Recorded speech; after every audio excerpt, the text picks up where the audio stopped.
Telangana జాగృతిలో Kothagudem CITU జిల్లా కార్యదర్శి వీరన్న చేరిక సందర్భంగా తెలంగాణ జాగృతి అధ్యక్షురాలు ఎమ్మెల్సీ కల్వకుంట్ల కవిత మాట్లాడుతూ ముఖ్యమంత్రి రేవంత్ రెడ్డికి సవాలు విసిరారు. బీఆర్ఎస్ అధినేత కేసీఆర్ ను పదే పదే అసెంబ్లీకి రావాలంటూ సీఎం రంకిలు వేస్తున్నారని, ముందు మహిళలకిస్తామన్న హామీల గురించి మాట్లాడాలని ఎద్దేవా చేశారు. కేసీఆర్ అసెంబ్లీకి రావడం కాదు, తామే మీ పోలీస్ కంట్రోల్ సెంటర్కు వస్తామంటూ సెటైరికల్గా మాట్లాడారు. ముఖ్యమంత్రి రేవంత్ రెడ్డి డైవర్షన్ పాలిటిక్స్కు పాల్పడుతున్నారని, మహిళలకిస్తానన్న నెలకు 2,500 రూపాయలను ఎందుకు ఇవ్వడం లేదో చర్చ చేద్దామన్నారు. తులం బంగారు ఎందుకిస్తలేరో, పింఛన్లు ఎందుకు పెంచడం లేదో చర్చిద్దామన్నారు.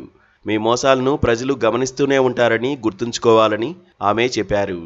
తెలంగాణ జాగృతిని రాష్ట్రవ్యాప్తంగా విస్తృతపరుస్తామని సిఐటియు కొత్తగూడెం జిల్లా కార్యదర్శి వీరన్న, ఆయన అనుచరుల చేరికపై కవిత హర్షం వ్యక్తం చేశారు. ముఖ్యమంత్రి రేవంత్ రెడ్డి కనీసం జై తెలంగాణ అనడం లేదని, రాష్ట్రంలో పరిపాలన ఎలా ఉందో అందరం చూస్తున్నామన్నారు. రాష్ట్రంలో సంపూర్ణ రైతు రుణమాఫీ కాలేదని, చర్చకు రమ్మంటే సీఎం పారిపోయాడంటూ ఎద్దేవా చేశారు.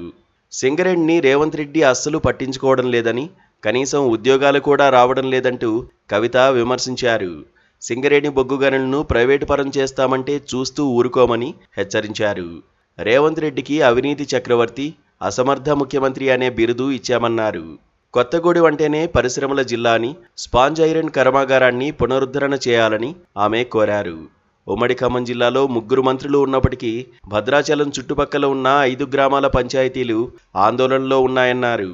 భద్రాచలం రాముడి భూములు పురుషోత్తపట్నంలో ఉన్నాయని, 5 గ్రామ పంచాయతీలను తెలంగాణలో కలిపేందుకు తుమ్మల చొరవ తీసుకోవాలని విజ్ఞప్తి చేశారు.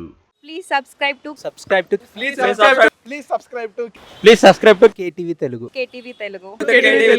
KTV Telugu. KTV Telugu channel.